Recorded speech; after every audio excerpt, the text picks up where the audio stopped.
It was the issue of guns that brought the Transportation Security Administration's lead spokesperson to Pittsburgh Tuesday. It's an effort to educate ahead of the summer travel season to curb an issue the TSA has dealt with amid the COVID-19 pandemic.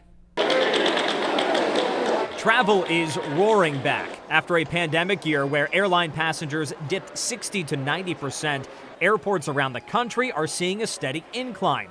One thing the TSA hopes doesn't follow a similar trend, the number of guns seized by agents.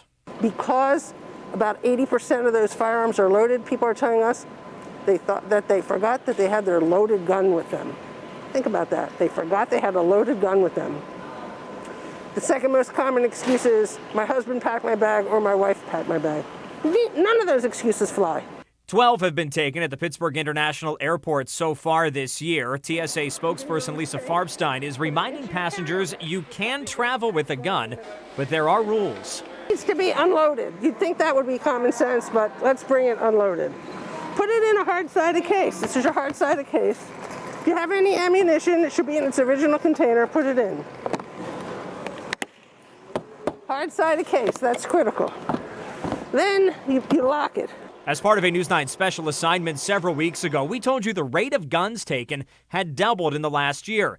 But why have numbers jumped so dramatically? We're seeing more leisure travelers, people who are not as familiar with the rules and regulations, and so we think that's a big reason why we're seeing more firearms. It's the same thing. We're seeing more people travel with oversized liquids. They're just not as familiar with the process. And that unfamiliarity with the rules could lead to a major fine or more. The conveyor belt comes to a stop. All the passengers have to be moved to another lane. You call the police will come over, and they will deal with the passenger. Guns were not the only topic discussed. In fact, there are some travel changes you should know about if you're planning on flying this summer. We have that for you on our website, WTOV9.com, along with our previous reporting on the issue of guns and planes. Reporting for News 9, I'm Rich Pierce.